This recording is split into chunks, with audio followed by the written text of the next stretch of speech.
ज्ञान व्यापी मस्जिद को लेकर देशव्यापी बवाल है, इसलिए मैं लेकर आया हूं इंडिया का सवाल है।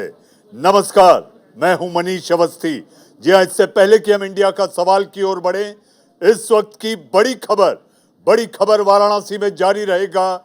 ज्ञान व्यापी मस्जिद का सर्वे, कोर्ट ने खारिज की मुस्लिम पक्ष की अर्जी, फिलहाल नहीं बदला जाएगा। कोर्ट कमिश्नर, अदालत का आदेश, मुस्लिम पक्ष की याचिका खारिज, कोर्ट कमिश्नर नहीं बदला जाएगा। इस वक्त की बड़ी खबर, वाराणसी में जारी रहेगा ज्ञान व्यापी मस्जिद सर्वे। इस वक्त की बड़ी खबर, लगातार 2 दिनों से सर्वे का काम है जारी। मुस्लिम पक्ष के लोगों ने अदालत में लगाई थी अर्जी, कोर्ट कमिश्नर को बदले जाने की अपील। अदालत ने इस अपील को ठुकराते हुए ज्ञान व्यापी मस्जिद में सर्वे के काम को जारी रखने की बात कही। दूसरे दिन लगातार, कल 3 घंटे और आज लगातार सर्वे का काम जारी। ज्ञान व्यापी मस्जिद सर्वे में लगातार व्यवधान डालने की कोशिश, ये कहा जा रहा है। मुस्लिम पक्ष के लोग कह रहे हैं कि कोर्ट कमिश्नर को बदला जाए। अदालत ने इस याचिका को खारिज करते हुए साफ कर दिया कि आपकी ये मांग खारिज की जाती है। इस वक्त की बड़ी खबर काशी से।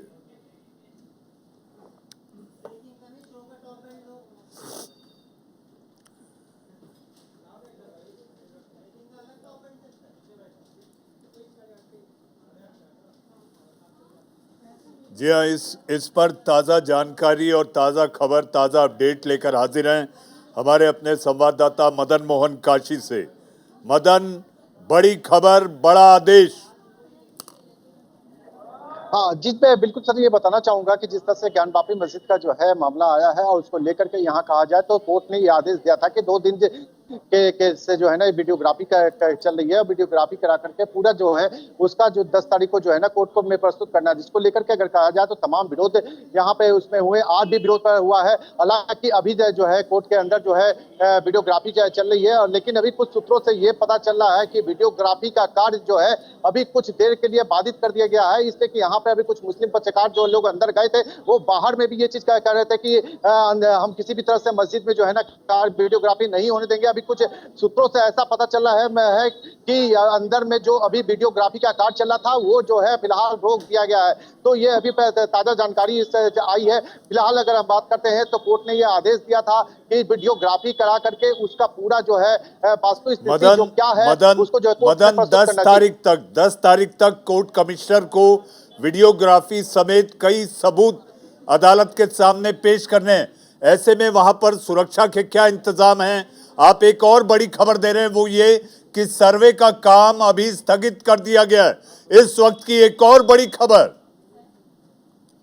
हाँ जी, बिल्कुल जिस तरह से बताना चाहूंगा कि जो है ज्ञान वापी मस्जिद परिसर में जो है वीडियोग्राफी का कार्य चल रहा था, जिसको लेकर के यहाँ पर कल कुछ मुस्लिम पत्रकार जो है यहाँ पर लगातार विरोध के इसको लेकर के सुरक्षा के जो इंतजाम थे उसे आज जो है दूसरे दिन काफी बढ़ा दिया गया है। इसके बावजूद भी अगर देखा जाए तो कुछ लोग अभी यहाँ पे आए थे, उन्होंने नारेबाजी की, जिसको कि पुलिस ने अभी पकड़ करके उसको थाने ले गई है, मतलब कि हिरासत में लिया है। 2 लोगों को हिरासत में लिया है और ले आकर के जो है अभी इसलिए कि लोग जो है यहाँ पर आकर के जो है नारेबाजी कर रहे थे। और जैसे ही यहाँ पे माहौल थोड़ा सा बिगड़ता देखा, पुलिस प्रशासन ने इसको तुरंत ही उनको जो है ना हिरासत में लिया और हिरासत में ले आकर के थाने पर ले गई है। तो ऐसे तमाम इस तरह से जानकारी यहाँ पे आप तस्वीरों में आप देख सकते हैं मनीष, यहाँ पे चाक चौबंद पुलिस की व्यवस्थाएं यहाँ पे है। हालांकि यहाँ जिस तरह से विश्वनाथ मंदिर परिसर की अगर हम बात करते हैं तो पहले से ही यहाँ पर लोग जो है सुरक्षा व्यवस्थाएं यहाँ पे थी, लेकिन उसके बावजूद अगर जिस तरह से ज्ञान वापी परिसर की अगर बात आती है तो यहाँ पर जो वीडियोग्राफी की बात की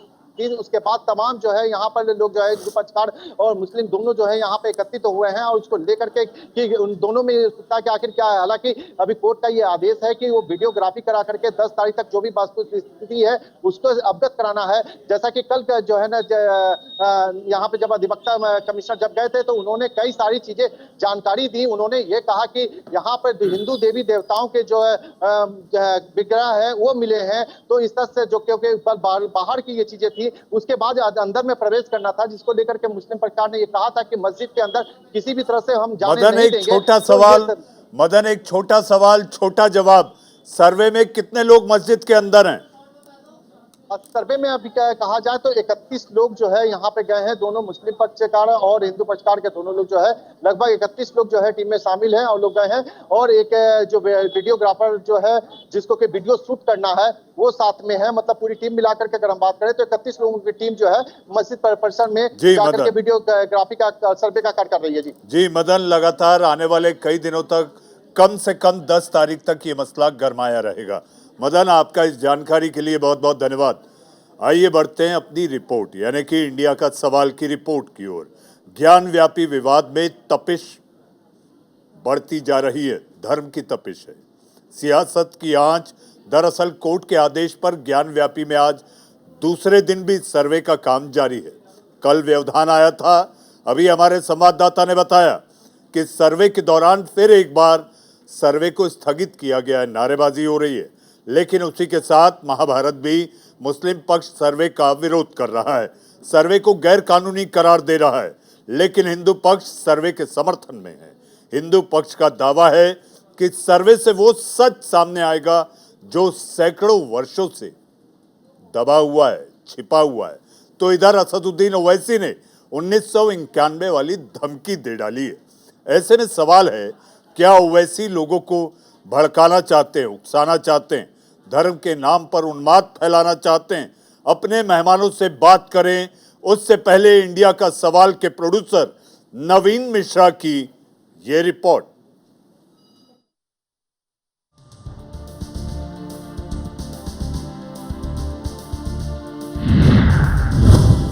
ज्ञानवापी में सर्वे पर बवाल,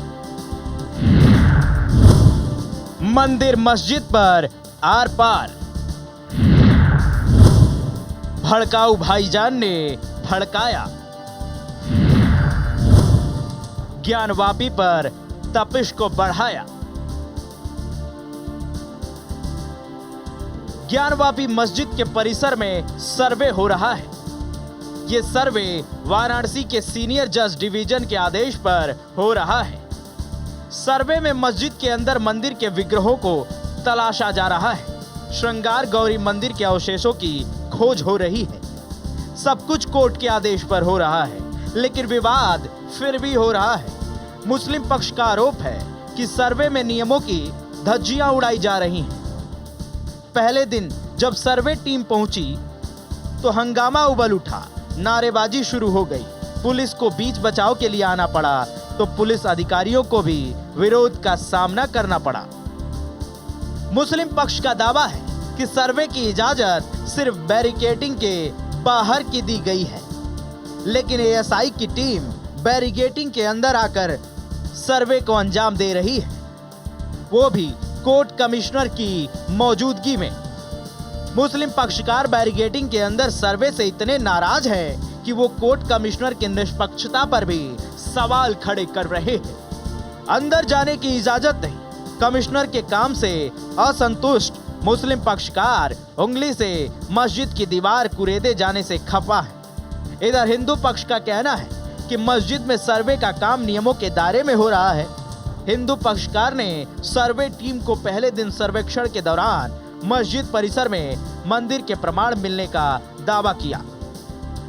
जब मस्जिद के अंदर हम लोग जा रहे थे तो मुस्लिम साइड ने उसमें ऑब्जेक्ट किया है और काफ़ी देर बहसी के बाद उन्होंने उनकी कोशिश ये थी लटकाने भटकाने की कि किसी भी तरह से बैरिकेडिंग के अंदर हम लोग ना जा सकें। काफ़ी भारी मात्रा में हिंदू सभ्यता के, हिंदू देवी देवताओं के चिन्ह मिले। माँ श्रृंगार गौरी की जहाँ पे प्रतिमा पे पूजा की जाती है उसके विग्रह और सारी देवी देवताओं के चिन्ह मिले। वो सारी चीज़ें कमीशन के एडवोकेट कमिश्नर साहब ने, जो 2 कैमरामैन थे, उनकी नेतृत्व में उसको रिकॉर्ड किया। 26/4 का ऑर्डर है और मैं चाहूँगा आप सब लोग पढ़ लें। उसमें लिखा है कि बैरिकेडिंग के अंदर जा सकते हैं, लेकिन 26/4 का जो ऑर्डर है वो बैरिकेडिंग के अंदर जाने का ऑर्डर है। एडवोकेट कमिश्नर अजय कुमार मिश्र, मंदिर और मस्जिद पक्ष के कुल 28 लोगों की टीम ने पहले दिन ज्ञानवापी मस्जिद में सर्वे किया। टीम के पहुंचने पर कुछ देर के लिए माहौल तनावपूर्ण हो गया। एहतियातन दुकानें भी बंद करनी पड़ी क्योंकि दोनों पक्षों की ओर से नारे गूंज उठे थे। ज्ञानवापी पर धर्मयुद्ध पर सियासी समर भी शुरू हो गया। असदुद्दीन ओवैसी ने ज्ञानवापी मस्जिद के सर्वे को कानून का उल्लंघन बताया। 1991 के पूजा स्थल अधिनियम का खुला उल्लंघन करार दिया। गवर्नमेंट ऑफ इंडिया को, यूपी सरकार को ये चाहिए था, मोदी सरकार को और यूपी की बीजेपी सरकार को ये चाहिए था कि उस कोर्ट को जाकर बताते कि पार्लियामेंट ने 1991 places of religious worship act को पास किया है, जिसमें कहा गया कि 15 अगस्त 1947 को जो रिलीजियस स्ट्रक्चर्स जो हैं, चाहे वो मस्जिद हो या मंदिर हो या जैन तबके के हो या सिखों के हो या ईसाइयों के हो या जिस किसी रिलीजियस प्लेस हो, उसको डिस्टर्ब नहीं किया जाएगा। वो नहीं किए, उनको तो चाहिए था कि कोर्ट को जाकर बताए। दूसरी बात यह है कि ओवैसी सर्वे पर कानून और नियमों के उल्लंघन की महज बात करते तो ठीक था, लेकिन बातों बातों में उन्होंने वो कहा जो धर्म के नाम पर उन्माद को बढ़ावा देने से कम नहीं। मोदी सरकार ये जानती है कि जब बाबरी मस्जिद सिविल टाइटल का जजमेंट आया, उसमें उस जजमेंट में यह कहा गया कि 1991 प्लेसेस ऑफ वर्शिप एक्ट को उन्होंने basic structure of the constitution से जोड़ दिया। तो ये सरकार की जिम्मेदारी थी, संवैधानिक जिम्मेदारी थी कि उस कोर्ट को बताए कि आप ये गलत कर रहे हैं। मगर क्योंकि आप नफरत की राजनीति करते हैं और आप हर नफरत में अपनी सियासी रोटी सेकते आए हैं, इसीलिए आपने खामोशी बनाए रखी है। ज्ञानवापी मस्जिद के अंदर सर्वे और वीडियोग्राफी मामले में बाकी दल भी कूद पड़े हैं, क्योंकि इसे पूर्वांचल का माहौल बिगाड़ने की साजिश बता रहा है तो कोई इसकी पैरवी कर रहा है। माननीय न्यायालय का कोई आदेश है और उस आदेश के अंतर्गत कमीशन नियुक्त हुआ है, और कमीशन अगर सर्वे के लिए गया है तो जो संविधान पर विश्वास रखते हैं, जो न्यायपालिका पर विश्वास रखते हैं, जो शासन प्रशासन पर विश्वास रखते हैं, वो विरोध नहीं कर सकते। जो विरोध कर रहे हैं निश्चित तौर से वो अराजक तत्व हो सकते हैं और ऐसी चीज़ें नहीं करनी चाहिए। सरकार का इसमें कोई रोल नहीं है, ये तो माननीय न्यायालय का आदेश है, जिसका अनुपालन कराने में जो भी ज़रूरत पड़ेगी सरकार की ओर से सहयोग होगा। देखिए, भारतीय जनता पार्टी बार बार जनता के असल मुद्दों से ध्यान भटकाने के लिए इस तरह के हिंदू मुस्लिम के विषय हमारे सामने लाती है, जबकि सच्चाई ये है कि जनता को अगर कोई चीज़ छू रही है तो वो इस देश में महंगाई छू रही है, बेरोजगारी छू रही है। काशी विश्वनाथ मंदिर और उसी परिक्षेत्र में स्थित ज्ञानवापी मस्जिद का केस भले ही वर्ष 1991 से वाराणसी के स्थानीय अदालत में चल रहा हो और फिर हाई कोर्ट के आदेश के बाद मामले की सुनवाई इलाहाबाद हाई कोर्ट में चल रही हो, लेकिन मां श्रृंगार गौरी का केस महज 7.5 महीने ही पुराना है। 18 अगस्त 2021 को वाराणसी की 5 महिलाओं ने बतौर वादी वाराणसी के सिविल जज सीनियर डिवीजन की अदालत में श्रृंगार गौरी मंदिर में रोजाना दर्शन पूजन की मांग सहित अन्य मांगों के साथ एक वाद दर्ज कराया था, जिसको कोर्ट ने स्वीकार करते हुए न केवल मौके की स्थिति को जानने के लिए वकीलों का एक कमीशन गठित करने, अधिवक्ता कमिश्नर नियुक्त करने और 3 दिन के अंदर पैरवी का आदेश दिया था, विपक्षियों को नोटिस जारी करने के साथ ही सुनवाई की अगली तारीख भी तय कर दी। लेकिन 2 बार कोर्ट कमिश्नर के बैकफुट पर चले जाने के चलते विवादित स्थल का मौके पर मुआयना नहीं हो सका था। वाराणसी के सिविल जज सीनियर डिवीजन फास्ट ट्रैक के जज रवि कुमार दिवाकर ने अपने पुराने 18 अगस्त के आदेश को ही दोहराते हुए बीते 8 अप्रैल को कोर्ट कमिश्नर अजय कुमार मिश्रा को नियुक्त करते हुए कमीशन और वीडियोग्राफी की कार्रवाई करने की फिर से अनुमति दे दी थी। इसके बाद प्रतिवादियों ने वाराणसी जिला प्रशासन में आपत्ति दर्ज कराते हुए कार्रवाई को रोकने के लिए सुरक्षा व्यवस्था और मस्जिद में मुस्लिमों और सुरक्षा कर्मियों को ही जाने की दलील दी थी, जिस पर कोर्ट ने सुनवाई के बाद दलील को खारिज करते हुए अपने पुराने आदेश को जारी रखते हुए ईद के बाद कमीशन और वीडियोग्राफी की कार्रवाई करके 10 मई के पहले तक रिपोर्ट मांगी है और सुनवाई की तारीख भी 10 मई को नियत कर दी गई है। ब्यूरो इनपुट के साथ वाराणसी से मदन मोहन की रिपोर्ट। जी हाँ, इस रिपोर्ट के बाद आपको दिखाते हैं ज्ञान व्यापी को लेकर विवाद जारी है तो वहीं अयोध्या में राम मंदिर तेजी से आकार ले रहा है। आपके टीवी स्क्रीन पर ये दो तस्वीरें, राम की नगरी 3.25 एकड़ में फैले भव्य राम मंदिर का निर्माण, और ऐसा माना जा रहा है कि लगभग 25% काम पूरा हो चुका है। इस वक्त की ये बड़ी तस्वीर अयोध्या और काशी से। यहाँ राम चबूतरा बनकर तैयार हो गया है। मंदिर के कार्य को देखा जाए तो वो अभी 5वें चरण तक पहुंच गया। बता दें, मंदिर निर्माण में कुल 7 चरण हैं। एक दिन पहले ही सीएम योगी ने जन्मभूमि का दौरा किया था और मंदिर को देखकर वे काफी संतुष्ट थे। काम की रफ्तार को देखें तो 4 से 6 महीने में मंदिर को आकार लेता देखा जा सकेगा। इस वक्त की ये ताज़ा बड़ी तस्वीर अयोध्या और काशी से।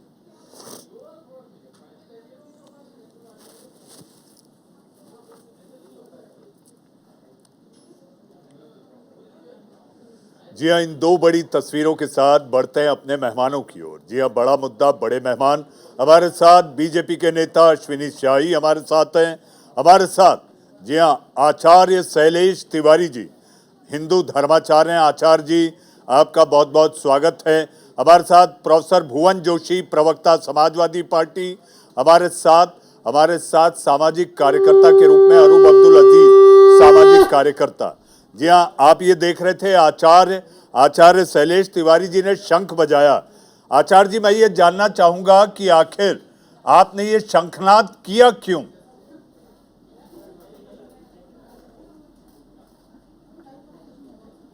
हर हर महादेव। मनीष जी, यह शंखनाद इस बात का उद्घोष है कि अयोध्या हमारा पूरा हुआ, अब मथुरा और काशी की ज़रूरत है। हमारे देश के जितने भी मुस्लिम भाई लोग सुन रहे हैं उन्हें मैं बता देना चाहता हूं कि इस देश में औरंगजेब आक्रांता बनकर के आया। उसने 1669 में हमारे हजारों मंदिरों को तोड़े। उस मंदिरों में एक हमारा बाबा विश्वनाथ का, काशी विश्वनाथ जी का एक मंदिर भी था, जिसे तोड़ करके, जो ज्ञानवापी मंदिर कहलाता है, ज्ञानवापी मस्जिद नहीं कहलाता, ज्ञानवापी मंदिर कहलाता है, तोड़ करके और वहाँ से मूर्तियों को खंडित करने की कोशिश की गई। हमारे जो धर्माचार्य थे, ब्राह्मण थे, पुजारी थे, वहाँ उन लोगों ने ज्ञानवापी कुआं में उठा करके उस शिवलिंग को, ज्योतिर्लिंग को डाल दिया और उसके बाद से उस ज्ञानवापी कुआं का वहीं पर पूजा होती है। आप देख रहे होंगे कि किस प्रकार नंदी भगवान अभी भी बाबा विश्वनाथ का शिवलिंग का, ज्योतिर्लिंग का प्रतीक्षा में है कि कब कोई एक ऐसा, जैसे विक्रमादित्य नाम का एक हमारे भारत के महान सम्राट ने जन्म लिया और उन्होंने पूरे विश्व के, पूरे भारत के मंदिरों का पुनरुद्धार किया था, उसी प्रकार आज प्रतीक्षा कर रहे हैं नंदीश्वर भगवान कि कोई ऐसा व्यक्ति, कोई ऐसा देश का राजा आए। और बहुत सुखद अनुभूति हो रही है आपको कहते हुए कि देश का एक ऐसा यशस्वी प्रधानमंत्री, एक ऐसा यशस्वी राजा, जिन्होंने अयोध्या को सामने मूर्त रूप से आज मंदिर निर्माण की ओर 25% जो है पूर्णता हो गया। मुझे पूरा विश्वास है कि काशी और मथुरा में भी हमें प्राप्ति होगी हमारे मंदिरों का। और इसमें भारत के कोई मुस्लिम भाई लोग, उन्हें लड़ना नहीं चाहिए, झगड़ना नहीं चाहिए और वैचारिक मतभेद नहीं पैदा करना चाहिए, क्योंकि यह हमारा अपना वजूद है, हमारा अपना विश्वास है, हमारा अपना अस्तित्व है। बाबा विश्वनाथ, प्रभु श्री राम और प्रभु श्री कृष्ण का जन्मस्थली बाबा विश्वनाथ, जिन्होंने धरती का पहला नगर, पूरे पृथ्वी का पहला नगर काशी को बसाया और वहाँ पर उनका मंदिर, और इसके साथ प्रभु श्री राम का जो सुप्रीम कोर्ट, सर्वोच्च न्यायालय ने पूरी तरह से हमारे पक्ष में दिया ही है। तो यही 3 हमारे मुद्दे हैं और इस मुद्दे को आचार्य जी, मैं लंबे समय से इस तरह के सवाल उठाता रहा हूं और बहस करता रहा हूं। आप पहले ऐसे धर्माचार्य मुझे मिले जो आप सामाजिक समरसता को बनाते हुए रास्ता निकाले जाने की वकालत कर रहे हैं। आचार्य जी, आपका बहुत बहुत धन्यवाद है कि आप इस तरह से गंगा जमनी तहजीब को जिंदा रखने के लिए प्रयासरत हैं। आचार्य जी, आपके पास आऊंगा। इस वक्त आ रही एक बड़ी खबर, ज्ञान व्यापी मस्जिद के पास आज फिर नारेबाजी हुई। सर्वे के खिलाफ मुस्लिम पक्ष कर रहा है नारेबाजी के कारण सर्वे का काम थोड़ी देर के लिए रोका गया, यानी स्थगित किया गया है, जिसकी वजह से आज आगे कार्रवाई नहीं हो पाई। अब कोर्ट में दरखास्त देंगे। तो आगे आपका क्या कानूनी रूप? कोर्ट में दरखास्त देंगे अब कोर्ट जो दिशा निर्देश देगा उसके आधार पर आगे कार्रवाई होगी। तो क्या प्रशासन के खिलाफ भी कोई शिकायत करेंगे? विष्णु जी लगातार ये बात कल भी सामने आई थी कि प्रशासन साथ नहीं दिया, आज भी आप कह रहे हैं प्रशासन। देखिए, मैं सिर्फ इतना कह रहा हूँ, भारी मात्रा में मुस्लिम समाज के लोग बैरिकेडिंग के अंदर हैं, और जब एडवोकेट कमिश्नर साहब बैरिकेडिंग के अंदर उन्होंने जाने की हम सबकी टीम के साथ कोशिश की तो अंदर नहीं जाने दिया गया। वो लोग दरवाजे पे आके खड़े हो गए, और इसीलिए कमिश्नर साहब की कार्रवाई आज कंप्लीट नहीं हो पाई है। यही हमारा स्टेटमेंट है, इससे ज्यादा मैं नहीं क्या होगा अगर यही रुक रहा है? अगर यही रुक रहा है मुस्लिम जो बात है, आप आगे क्या हम अपनी बात कोर्ट में कहेंगे। 9 तारीख को इस मामले की कोर्ट में सुनवाई है। हमारे जहाँ पे जो वकील हैं सब लोग अपनी बात कोर्ट में कहेंगे, और उसके बाद आगे टाइम लिया जाएगा। अगर स्पेसिफिक ऑर्डर लेना तो स्पेसिफिक ऑर्डर लेंगे, पर मेरे हिसाब से ऑर्डर बहुत क्लियर था, कोर्ट का ऑर्डर बहुत क्लियर था बैरिकेडिंग के अंदर जाने का।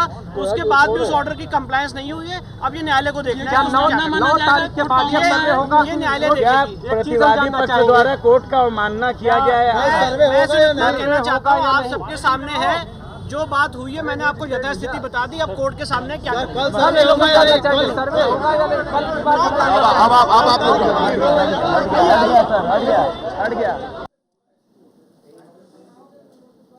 सर्वे के दौरान फिर एक बार हुड़दंग की बातें, नारेबाजी की बातें सामने आ रही हैं। हमारे साथ कांग्रेस के नेता प्रवक्ता रत्नाकर सिंह भी हमारे साथ जुड़ चुके हैं। मैं अरूब अब्दुल के पास चलना चाहूँगा, सामाजिक कार्यकर्ता हैं। मोहतरमा, हम आपसे ये जानना चाहते हैं कि आखिर सर्वे से दिक्कत क्या है? सर, जहाँ तक मुझे लगता है कि सर्वे से दिक्कत बिल्कुल नहीं आनी चाहिए, क्योंकि ये कोर्ट का ऑर्डर है। तो हमें कोर्ट को with in discipline and with in the extreme respect, हमें जैसा जो कोर्ट कह रहा है हमें उसके अकॉर्डिंग चलना चाहिए। जो बाद में प्रूफ और एविडेंसेस जो भी हमारे सामने आते हैं, कोर्ट ही रिस्पॉन्सिबल होगी उसका क्या डिसीजन लिया जाए। मुझे लगता है कि अंदर जाके अगर उसमें पूरी इन्वेस्टिगेशन करी जाए तो I don't think so that there should be any problem. जी, कोई प्रॉब्लम या विवाद नहीं होना चाहिए। हमारे साथ प्रोफेसर भुवन जोशी भास्कर, समाजवादी पार्टी के प्रवक्ता हैं। प्रोफेसर जोशी, आप लोग फिर एक बार चिल्ला कर कहेंगे जो अयोध्या में हुआ वो अब काशी की बारी है। देखिए मनीष जी, हम कहना चाहते हैं कि देश और प्रदेश जानता है कि भारतीय जनता पार्टी की जब से 2-0 की सरकार आई है तो इनका जो मेन मुद्दा है वो बेरोजगारी पे चर्चा ना हो, स्वास्थ्य सेवाओं पे चर्चा ना हो, अस्पतालों पे चर्चा ना हो, और इसके साथ साथ चर्चा ना हो जो शिक्षा माफिया उत्तर प्रदेश में हावी है उस पर चर्चा ना हो, और बेरोजगारी पे चर्चा ना हो। ये एक हिडन एजेंडा, और जो कि अब सामने आ रहा है आम जनमानस के, ये भारतीय जनता पार्टी चला रही है। निश्चित तौर पे समाजवादी पार्टी इस देश के संविधान पे विश्वास करती है, लोकतंत्र में विश्वास करते हैं, और हम निश्चित तौर पे तो अदालत ने कहा है सर्वे किया जाना चाहिए, सर्वे की आप रिपोर्ट भेजें, सर्वे की वीडियोग्राफी भेजें, तो इसमें विवाद क्यों? देखिए मनीष जी, इसी बात को मैंने अभी कहा है। मैंने कहा है कि समाजवादी पार्टी इस देश के संविधान में विश्वास करती है, इस देश के लोकतंत्र में विश्वास करती है। हमारी लड़ाई ये नहीं है। हमारी लड़ाई ये है कि जब से योगी 2-0 की सरकार आई है, जो हेट पॉलिटिक्स के बीज इन्होंने उत्तर प्रदेश में बोए हैं, वो धीरे धीरे निश्चित तौर पे आप देख रहे होंगे पूरे देश में, चाहे वो राजस्थान हो, चाहे वो मध्य प्रदेश हो, चाहे वो दिल्ली हो, इस हेट पॉलिटिक्स के बीज अंकुरित होकर पूरे देश में फैल रहे हैं। यही हमारी लड़ाई है। जी, आपकी यही लड़ाई है। मुझे ऐसा लगता है आप समाधान की बात करते प्रोफेसर साहब तो ज़्यादा बेहतर होता, क्योंकि मसला अब अदालत में 10 तारीख को अदालत में इसकी सुनवाई होनी है। अदालत का आदेश है, अदालत का सर्वे है, अदालत के कोर्ट कमिश्नर है। अब इसके बाद अदालत को अपनी कार्रवाई को आगे बढ़ाना है। हमारे साथ अश्विनी शाही जी हैं। अश्विनी जी, चुनाव के पहले बीजेपी नेता आपके उप मुख्यमंत्री लगातार कहते रहे, उन्होंने ट्वीट कर भी कहा अयोध्या में निर्माण जारी, अब मथुरा और काशी की बारी।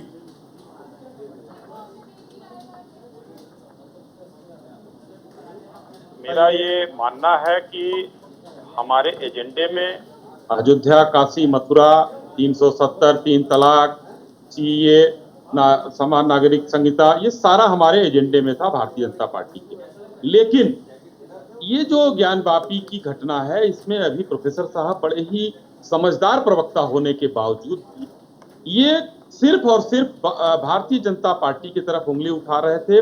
मेरा इनसे एक सवाल आपके माध्यम से है कि भारतीय जनता पार्टी कहाँ कोई दिखा, वहां कोई भारतीय जनता पार्टी का नेता दिखा आपको, या कौन दिखा? ये शुद्ध रूप से इन लोगों का एक नेगेटिव प्रोपेगेंडा है, क्योंकि माननीय न्यायालय ने वहां पर सर्वे के लिए हुक्म दिया है और वो सर्वे का काम जारी है। उस सर्वे को इन लोगों ने, जो वहां पे मस्जिद पक्ष के लोग हैं, उन लोगों ने नहीं होने दिया, नारेबाजी की। हम उनको अराजक मानते हैं क्योंकि वो संविधान की बात जो अभी भुवन जोशी जी कर रहे थे, शायद इन्हीं के लोग वहां खड़े थे। ये संविधान की यहाँ दुहाई दे रहे हैं और वहां अवहेलना कर रहे हैं। अगर माननीय न्यायालय ने कोई आदेश दिया है तो उसको कंप्लायंस कराने में कोई मजबूरी नहीं थी, वहां दिखाते। और अगर कोई सच है तो सच को सामने आने दिया जाए। क्यों इसमें ये लोग चोरी छुपे वहां पर, चाहे जो पक्ष हो। मैं यहाँ राजनीतिक बात नहीं कर रहा हूं क्योंकि वहां राजनीति नहीं हो रही है, वहां पर न्यायालय की बात मानी जा रही है। भारतीय जनता पार्टी ने, मनीष जी, मैं बताना जरूर चाहूंगा कि धारा 370 संविधान के हिसाब से हटाया गया। राम मंदिर का निर्माण माननीय सुप्रीम कोर्ट के आदेश पर बन रहा है, हमारे एजेंडे में था। हमने कहीं संवैधानिक व्यवस्था नहीं तोड़ी, हमने कहीं पर भी, और आगे आने वाले दिनों में इस देश में कहीं भी कोई हो या सांस्कृतिक हो, जो भी हो, उसको हम संवैधानिक दायरे रखकर न्यायपूर्ण तरीके से उसको सही करने का काम जरूर करेंगे। क्योंकि यहाँ पर देखिए, कोई अंदर जाने नहीं दे रहा। अंदर क्यों नहीं जाने दे रहे हैं? कोर्ट कमिश्नर को भटकाया जा रहा है, अटकाया जा रहा है। क्यों? कहाँ है चोर की दाढ़ी में तिनका, इसी को कहते हैं। अगर आप सच में हैं तो आप दिखाइए, अटकाना, भटकाना, लटकाना। अश्विनी जी, अटकाना, भटकाना, लटकाना, ये एक जुमला सा बन गया है। और खासकर मंदिरों को लेकर अगर बात करें तो मुझे याद आता है मध्य प्रदेश की धार भोजशाला विवाद। वहां भी विवाद कुछ इस तरह ही है। यहाँ पर श्रृंगार गौरी को लेकर है, मध्य प्रदेश की धार भोजशाला में मां सरस्वती को लेकर है। इस वक्त की बड़ी खबर ज्ञानव्यापी मस्जिद के पास आज फिर दोबारा हुई नारेबाजी। सर्वे के खिलाफ मुस्लिम पक्ष के लोग कर रहे हैं नारेबाजी के कारण सर्वे का काम थोड़ी देर के लिए स्थगित किया गया है। इस वक्त की बड़ी खबर काशी से, अदालत के आदेश के बाद चल रहे ज्ञानव्यापी सर्वे के इस मुहिम में लगातार दूसरे दिन फिर व्यवधान, स्थगित किया गया सर्वे का कार्यक्रम।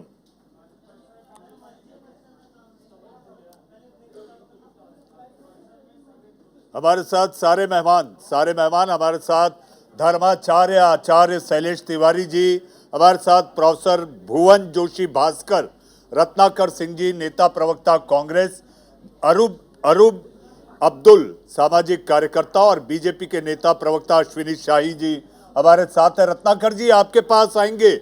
ओवैसी भाईजान कहते हैं आपकी तत्कालीन सरकार 1991 में जब नरसिम्हा राव सरकार थी तो एक कानून बना था, रिलीजियस प्लेसेस वर्शिप एक्ट। जितना मुझे याद है वो ये कहता है कि 15 अगस्त 1947 के पहले जितने धार्मिक स्थल थे उनके साथ तोड़ मड़ोड़ ना की जाए और यथास्थिति बरकरार रखी जाए। 1990 के दौर में ले जाकर ओवैसी फिर एक बार नफरत की बयार फैलाना चाहते हैं। रत्नाकर जी, देखिए मनीष जी, मैं सबसे पहले यही कहना चाहूँगा कि चूंकि मैं स्वयं काशी से मेरा जन्म काशी में हुआ है और काशी से बिलोंग करता हूँ मैं। देखिए, वो जो मंदिर है और मंदिर के बगल में जो परिसर है ज्ञानवापी मस्जिद परिसर, उस परिसर में श्रृंगार गौरी का जो मंदिर है, वो मंदिर पे पूजा अर्चना का कार्यक्रम साल में एक बार चैत्र नवरात्र के चौथे दिन किया जाता है। और वह व्यासपीठ के जो मालिक है, जिनको मालिकाना हक है, उनकी अनुमति से प्रशासन अनुमति लेती है और अखंड रामायण का भी कार्यक्रम किया जाता है। तो यह पूजा अर्चना का कार्यक्रम तो बहुत पहले से चलता आ रहा था, अभी तक इस पे विवाद हुआ नहीं। आज यह क्यों विवाद का कारण बन गया है? 70 सालों में जहाँ पे कि कांग्रेस का जब भी शासनकाल था, इस तरह का कहीं भी कोई विवाद देखने को नहीं मिलता था। एक दूसरे के प्रति बहुत ही सौहार्द की भावना के साथ लोग रहते थे। आज 70 साल के दौरान ये सारी चीजें हो रही है भारतीय जनता पार्टी के शासनकाल में। आज सबसे बड़ा मुद्दा इनका अजान का मुद्दा हो जाता है, हनुमान चालीसा का मुद्दा हो जाता है, हिजाब का मुद्दा हो जाता है, मीट बैंक का मुद्दा हो जाता है। ये सारे मुद्दे जो है भारतीय जनता पार्टी के लिए बहुत ही तथ्यात्मक मुद्दे हो जाते हैं। और अभी जैसा अश्विनी जी ये कह रहे थे कि भारतीय जनता पार्टी के एजेंडे में जो जो शुमार था वो कर रहे हैं और उन्होंने किया है। 370 का भी नाम लिया, 3 तलाक का भी नाम लिया। मैं अपने मित्र को ये भी कहना चाहूंगा कि आपके एजेंडे में क्या रोजगार नहीं है? आप तो 2 करोड़ रोजगार प्रतिवर्ष देने की बात कहे थे, कहाँ गए वो 2 करोड़ रोजगार? पिछले 2021 में 3 करोड़ रोजगार आपने छीन लिए लोगों के। क्या आपके एजेंडे में महंगाई नहीं था? आज ही के दिन में 50 रुपया, दूसरी बार 15 दिन के अंदर दूसरी बार गैस का दाम बढ़ा है। पेट्रोल डीजल के दाम जो बेतहाशा बढ़ते जा रहे हैं, ये आपके एजेंडे में नहीं है। आम जनता किस तरह से परेशान है वो आपके एजेंडे में नहीं है। आपके एजेंडे में अर्थव्यवस्था जो दिन प्रतिदिन गिरती जा रही है, लोग बेरोजगार हो चुके हैं, कंपनियां बंद हो गई हैं, वो आपके एजेंडे में नहीं है। आपके एजेंडे में सिर्फ एक काम है, पूरी कर रत्नाकर जी, जी आपके बात रत्नाकर जी, आज की अपनी बहस जो है वो इस सर्वे को लेकर है और सर्वे का आदेश अदालत ने दिया है। इस देश में एक देश एक विधान वाली बात है। संविधान के तहत जो अदालत ने कहा है उसको लेकर सर्वे है और वहां पर अगर विवाद है इसलिए बवाल है, और बवाल है तो जाहिर सी बात है इंडिया का सवाल है। रत्नाकर जी, आऊंगा आपके पास। अश्विनी जी की उंगली उठी थी आपके सवालों पर, जो आपने सवाल दागे उस पर। अश्विनी जी, आपका जवाब तो मैं धर्माचार्य आचार्य शैलेश तिवारी जी के पास चलूं। अश्विनी जी। मनीष जी, देखिए, आज कांग्रेस के पास कांग्रेस या कोई विपक्ष के पास कोई मुद्दा नहीं है, कोई बात करने की बात नहीं। तो टेप रिकॉर्डर की तरह रत्नाकर भाई बजने लगे क्योंकि मुद्दे से विरत हो रहे हैं। यहाँ आज मुद्दा है न्यायालय के आदेश की अनुपालना का, उसको नहीं होने दिया जा रहा है। और ये बेरोजगारी और महंगाई किसी दिन फिर रख लेंगे मनीष जी। बेरोजगारी और महंगाई पर मैं जवाब दूंगा, इनके सारे सवालों का एक एक करके दूंगा। लेकिन आप लोगों का यही एजेंडा आज क्या हो रहा है? आज भारतीय जनता पार्टी कहीं उसमें नहीं है। मैं बार बार फिर दोहरा रहा हूं, हाँ हमारे एजेंडे में जरूर है और हम उसको संविधान सम्मत न्याय सम्मत करेंगे और हम चाहेंगे कि हो, क्योंकि आपका देखिए आपकी सरकार थी रत्नाकर जी, और उस समय आपके देश के प्रधानमंत्री मनमोहन सिंह जी कहते हैं कि यहाँ के संसाधनों पर मुस्लिमों का पहला हक है, तो वो हम नहीं होने देंगे। यहाँ पर हिंदुओं का भी हक है, और क्यों नहीं सर्वे को क्यों रोका जा रहा है? सर्वे को होने दिया जाए, दूध का दूध पानी का पानी हो जाएगा। आप लोगों की जो आंखें इस समय तुष्टीकरण के आवेग में बंद हैं, वो खुलकर सामने आ जाएंगी। न्यायालय का आदेश मानिए और उस न्यायालय के आदेश पर काम होने दीजिए। आप लोग कुछ नहीं करने देंगे देश में। देश को हमेशा तुष्टीकरण के उसमें बांटे रहेंगे और हिंदू और मुस्लिम की बात करेंगे कि भारतीय जनता पार्टी करती है, और आप लोग कुछ नहीं।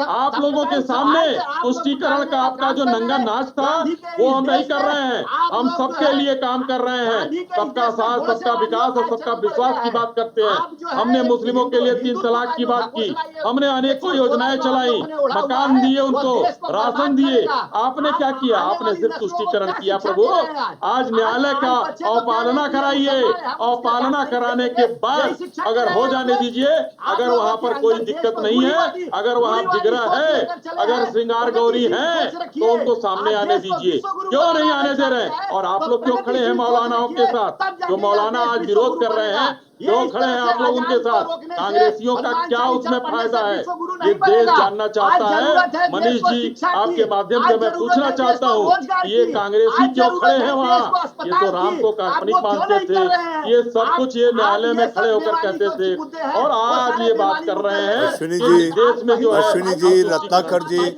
अश्विनी जी, जवाब आपको केवल कांग्रेस का नहीं, हमारे साथ समाजवादी पार्टी के प्रवक्ता प्रोफेसर जोशी भी हैं। प्रोफेसर जोशी के पास मैं जाऊं उससे पहले आचार्य धर्माचार्य शैलेश तिवारी जी के पास चलते हैं। शैलेश जी, भड़काऊ भाईजान कहते हैं कि ये सियासत जो है वो नफरत वाली है, हिंदू मुसलमान किया जा रहा है। 1990 के दौर में फिर एक बार भाईजान ढकेल रहे हैं।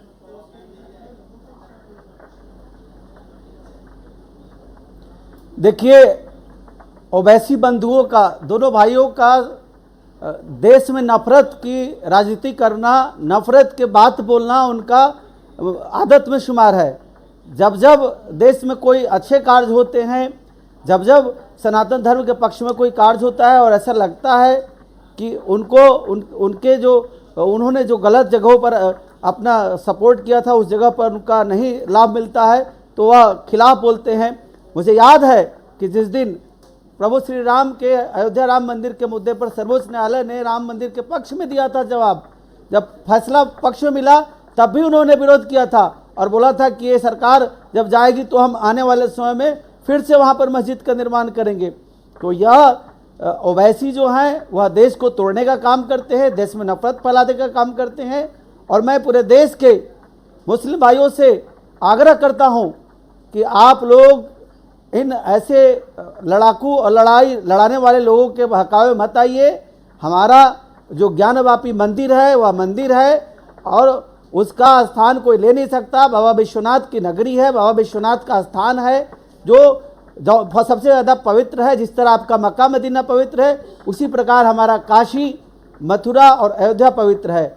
आप ऐसे लोगों के बहकावे में आकर के आपस में लड़ाई झगड़ा ना करें और जो न्यायालय का फैसला आता है, न्यायालय के फैसला का मान्य करें। न्यायालय जो कहता है उसको करें और न्यायालय के फैसला के अनुरूप ही हमारा कार्य होगा। आचार्य जी, आपके विचार लड़ाई झगड़ा ना हो, लड़ाई झगड़ा ना हो, इसको लेकर मैं आपसे आग्रह करूंगा कि ये लड़ाई झगड़ा ना हो, सामाजिक ताना बाना ना बिगड़े, इसके साथ साथ समाज में गंगा जमनी तहजीब रहे, इसके लिए एक बार आप शंखनाद कर दीजिए आचार्य जी। बिल्कुल।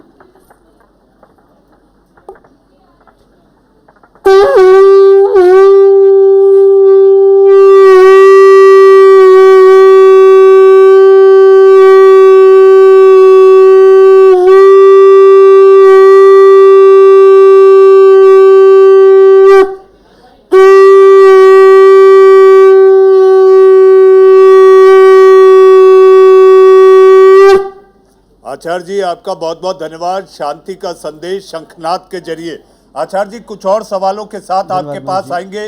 प्रोफेसर जोशी, अश्विनी जी ने आप पर ब्रेक के पहले सीधा आरोप लगाया था, सीधी उंगली उठाई थी कि छदम रूप से जो नारेबाजी हो रही है ज्ञानव्यापी मस्जिद परिसर के आसपास, वो कोई और नहीं आपके अपने कार्यकर्ता हैं।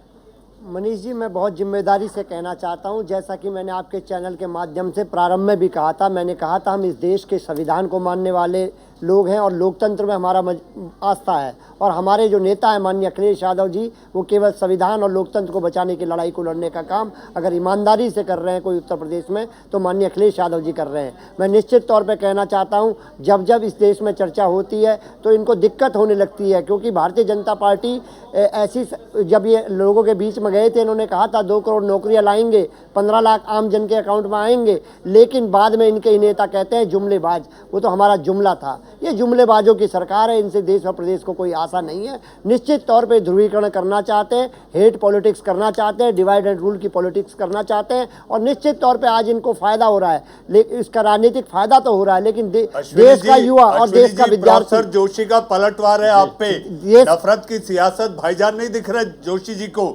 जोशी जी कह रहे हैं आप लोग जिम्मेदार हैं, आप लोग ये नफरत की सियासत फैला रहे हैं। मैं ये चाहूंगा कि प्रोफेसर जोशी और अश्विनी शाही जी को एक फ्रेम में लाया जाए। लेट मी कंप्लीट, मुझे थोड़ा सा अपने विषय को कंप्लीट करने दिया जाए। लेकिन मैं निश्चित तौर पे कहना चाहूँगा मनीष जी, अभी हमने थोड़े समय पहले देखा कि श्रीलंका जो हमारा पड़ोसी देश है उसकी क्या हालत है, और निश्चित तौर पे ये जो हालत है, ये श्रीलंका की जो हालत है, उससे अगर पड़ोस में आपके कोई दिक्कत आई है तो निश्चित तौर पे अगला नंबर आपका है। आज भारत जो है श्रीलंका के रास्ते पर चल पड़ा है। यहाँ पर जो फ्री की पॉलिटिक्स जो चल रही है उससे देश को आज श्रीलंका के रास्ते पर हम लोग चलने का काम कर रहे हैं। तो निश्चित तौर पर भारतीय जनता पार्टी को इस देश और प्रदेश के मुद्दों को मानना पड़ेगा, क्योंकि आने वाले समय में रोजगार और शिक्षा के ऊपर जो इनका शिक्षा माफिया हावी है उत्तर प्रदेश में, जिसमें हमारी तुम्हारी मनीष जी और जितने हमारे पैनल साथी बैठे हैं, उनकी बेटी ने सुसाइड कर लिया। वो आपकी, मेरी और इन सबकी बेटी थी। तो इनके बारे में कोई प्रश्न ना हो। प्रोफेसर जोशी, मैं आपको एक बात बताना चाहता हूँ। मुझे इस बात की जानकारी है कि आप अंतर्राष्ट्रीय मामलों के जानकार हैं, आप लर्नेड काउंसिल हैं। लर्नेड काउंसिल के साथ साथ आप सियासत भी करते हैं, एक सियासी दल के आप प्रवक्ता हैं। जहाँ तक बात आपने पड़ोसियों की प्रोफेसर जोशी, मैं आपसे एक बात कहना चाहूँगा। हमारे देश का जो कद है, रूस यूक्रेन के बीच जो जंग चल रही है उसमें भी भारत की मध्यस्थता की बात की जा रही है। तो हमारे भारत की ताकत को अगर बात करें, आप हमारे इंडिया की ताकत को बात करें, तो पड़ोसी मुल्क तो आप छोड़िए, यूरोप के देश भी हमारी ओर देख रहे हैं। अमेरिका में बैठा बाइडेन भी वो ये सोचता है कि भारत किसके साथ खड़ा होगा, रूस के साथ या अमेरिका के साथ। तो हमारी जो नीतियां हैं, आपने श्रीलंका का जिक्र किया इसलिए मैं इस पर आ रहा हूं। प्रोफेसर जोशी, आज मेरी बहस का ये मुद्दा नहीं। अभी ये चाहेंगे अश्विनी शाही जी और प्रोफेसर जोशी को एक फ्रेम में किया जाए। मनीष जी मैं ये जरूर बताना मैं चाहूंगा, पूछना चाहता हूं भारतीय जनता पार्टी के प्रवक्ता साथी से, इस देश के उत्तर प्रदेश में इनकी योगी सरकार आई है, कितने लोगों को इन्होंने रोजगार दिया, क्यों रोजगार पे चर्चा क्यों नहीं चाहते? ये शिक्षा माफिया जब इतना हावी है उस पे, जब उसमें हमारी बेटी ने आत्महत्या की उस पर चर्चा क्यों नहीं चाहते? ये महंगाई पे क्यों नहीं करते? आज आम जनता 50 रुपए का सिलेंडर फिर बढ़ गया है। मुझे अश्विनी भाई आप ये बताइए, ये आम जनमानस में, मेरा घर भी इसी से चलता है, मेरा घर भी चलता है महंगाई से। आप बताइए कैसे कभी डिबेट नहीं करते, लेकिन आपका जो सवाल है वो जवाब तो आप सुन लीजिए जोशी साहब, हम और आप सुनते हैं। अश्विनी जी हम छोटे, आप हमारे छोटे भाई, हम आपको रोज सुनते हैं। एकदम आप सुनिए। देखिए अभी आपने कहा कि ये भारतीय जनता पार्टी जो है इसका काम करती है और सांप्रदायिक विद्वेष फैलाती है, लेकिन मैं आपको बताना चाहूंगा आपके नेता माननीय मुलायम सिंह जी ने कार सेवकों पर गोली चलवाया और सैकड़ों कार सेवकों की उस समय लाशें जो है सरजू का पानी खून से लाल हो गया था। ये राम मंदिर के समय की घटना थी और उस वीर गाथा का बखान लखनऊ में कैंट विधानसभा चुनाव में उन्होंने कहा था कि हमने इतने हिंदुओं को मरवा दिया और मैं क्या कर सकता हूं। ये विद्वेष कौन फैलाता है? जोशी साहब। अश्विनी जी क्या आपके क्या प्रदेश के मुख्यमंत्री 80-20 की बात नहीं करते क्या? पूरे चुनाव में 80-20 आपने नहीं कहा।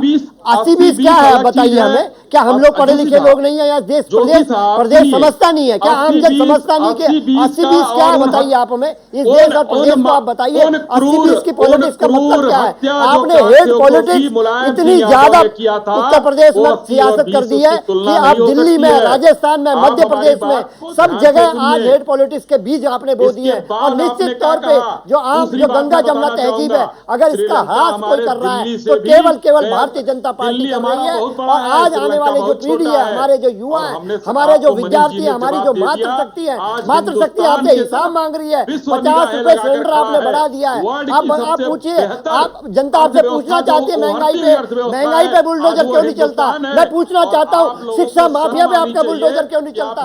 मैं पूछना चाहता हूँ अश्विनी जी आपसे, इस देश के बेरोजगारों को रोजगार देने के लिए आपका बुलडोजर नहीं चलता? ये बुलडोजर चलता है, गरीबों पे चलता है। ये समाजवादी पार्टी के कार्यकर्ताओं पे आपका बुलडोजर चलता है। ये बुलडोजर आपका चलता है, एक विशेष समुदाय पे आपका बुलडोजर चलता है। मैं निश्चित तौर पे कहना चाहता हूँ जो हेट पॉलिटिक्स है, इससे निश्चित तौर पे देश और प्रदेश का कभी भला नहीं होने वाला। राजनीति करिए भुवन जी, और उसी में हम भारतीय जनता पार्टी इस समय एकदम एक भारत 140 करोड़ लोगों की भारत की हम कल्पना करते हैं और बात करते हैं। नफरत से ये देश और प्रदेश तो आप लोग फैला रहे हैं। आने वाली पीढ़ी आपके पास कोई जवाब नहीं है जो आप जवाब दे इस चीज का। जिस तरह का आप बिना मतलब में बेरोजगारी और अपराध की तरफ ले जाते हैं। आज अगर जो मनीष जी ने ये ज्ञान वापी का मुद्दा उठाया है तो आपको क्या आपत्ति है? वहाँ सर्वे होने दीजिए, क्यों नारे लगवा रहे हैं? वो अराजक तत्व है जो नारे लगा रहे हैं और हमारे यहाँ के बेरोजगार जेल में डालने का काम करेंगे, उनको अराजक की तरह सलूट करेंगे। समाजवादी पार्टी के आप क्यों करा रहे हैं? पीछे से कांग्रेस खड़ी है, पीछे समाजवादी पार्टी खड़ी है। अरे भाई धार्मिक भावनाएं हैं। अंग्रेज चले गए, मुगल चले गए, धार्मिक स्थलों पर जो आक्रांताओं के द्वारा जो तोड़फोड़ की गई उसको सही करने का काम भारतीय जनता पार्टी की सरकारों में न्यायालय के माध्यम से किया जाएगा और किया जा रहा है और हम इसमें साथ हैं। आप लोग देशद्रोही हैं, आप लोग इस वजह से जो है आप लोग उसके साथ नहीं रहते। अश्विनी जी रत्नाकर जी भी हैं, आपको दोहरी जिम्मेदारी है, समाजवादी के साथ साथ कांग्रेस के भी जवाब देने होंगे। रत्नाकर जी आपकी उंगली उठी थी, लेकिन मेरा सवाल आपसे है, सवाल यह है कि अगर मुगलिया झूठ को बेनकाब करने के लिए अदालत ने आदेश दिया है कि सर्वे करा लिया जाए, तो इसमें आपत्ति क्यों? रत्नाकर जी। कोई आपत्ति नहीं। अगर न्यायालय का कोई भी, देखिए न्यायालय में कोई भी प्रक्रिया है, उस प्रक्रिया का पालन करना सभी नागरिकों की जिम्मेदारी है। और न्यायालय जो भी निर्णय लेता है, चाहे किसी भी पक्ष में लेता है, तो उसको उसके ऊपर किसी की भी टीका टिप्पणी नहीं होनी चाहिए, क्योंकि न्यायालय जो है सर्वोपरि है, पहली चीज। दूसरी चीज मैं ये कहना चाहूंगा कि जो वहां पे आज नारे लग रहे हैं, जो दिख रहा है वहां पे कि एक दूसरे के प्रति लोग नारे लगा रहे हैं, हिंसा जो देखने को मिल रहा है, वो आखिर में भारतीय जनता पार्टी शासित राज्य है उत्तर प्रदेश। और वहां पे सर्वेयर जो लोग वहां पे जाते हैं, उनके काम में विघ्न बाधा डालने की कोशिश जो भी लोग उपद्रवी लोग कर रहे हैं, तो उनको रोकने का और सर्वेयर अपना कार्य सुचारू रूप से करे, इसकी जिम्मेदारी किसकी है? ये जरा भारतीय जनता पार्टी के मेरे नेता बता दें, लॉ एंड ऑर्डर मेंटेन करने की जिम्मेदारी किसकी है? भारतीय जनता पार्टी की है। वो सुन लीजिए अश्विनी जी, जरा एक मिनट दीजिएगा, सुनिए अश्विनी जी जरा एक मिनट दीजिएगा, एक मिनट। वहां पे लॉ एंड ऑर्डर मेंटेन, और योगी जी तो सख्त शासन के लिए जाने जाते हैं।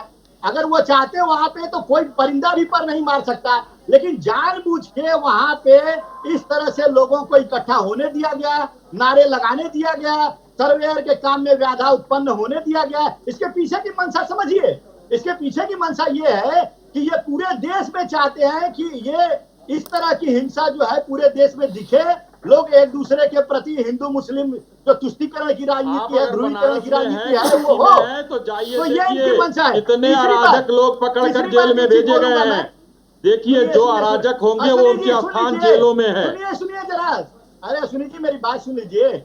रही बात क्या सुने, अगर आप इतनी ये बातें करेंगे तो सुनने वाली बात नहीं है रत्नाकर भाई। ये बात जो अराजकों के बारे में आप बात करेंगे तो सुनने वाली बात नहीं है।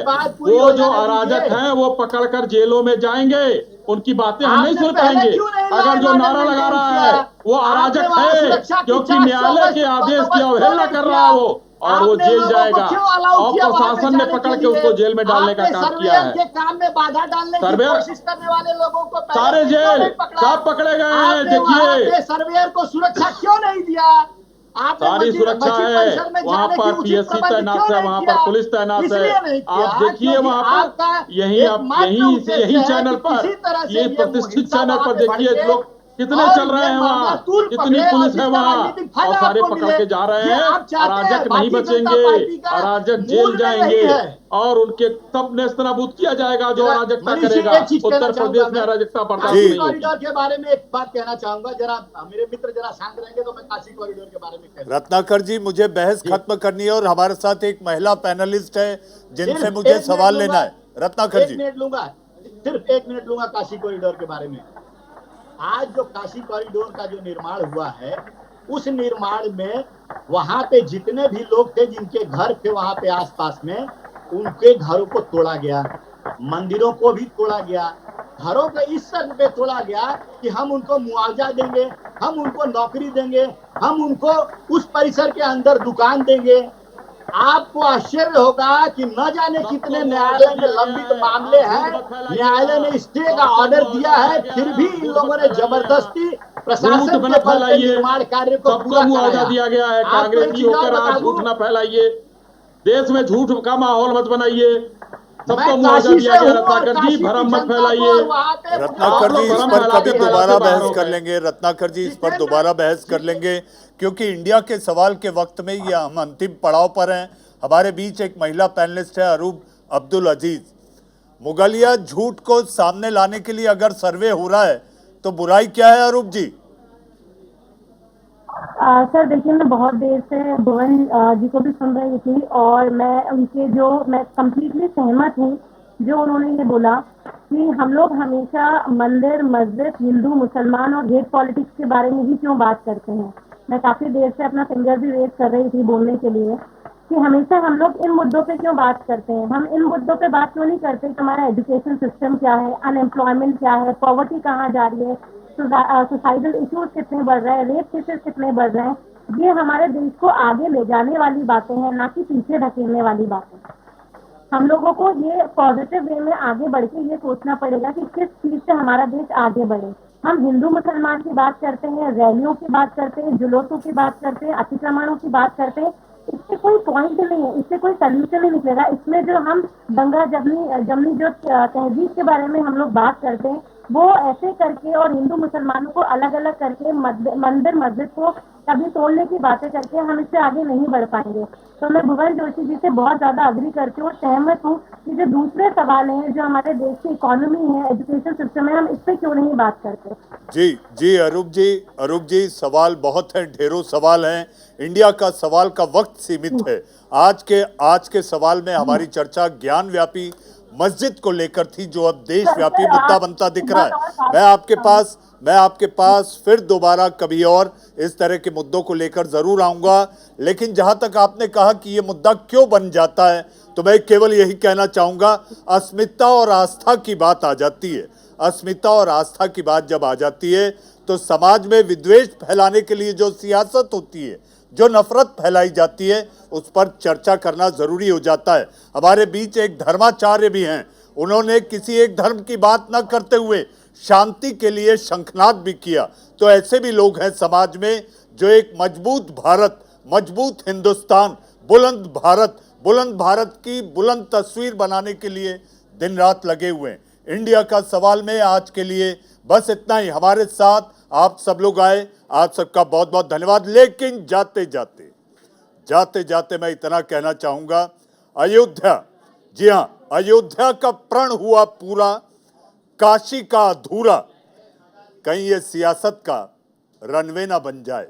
इंडिया का सवाल में आज के लिए बस इतना ही। वक्त है एक छोटे से ब्रेक का। ब्रेक के उस पार मेरे सहयोगी सागर मिश्रा लेकर आएंगे खबरों का पिटारा, एक छोटे से इंतजार के बाद।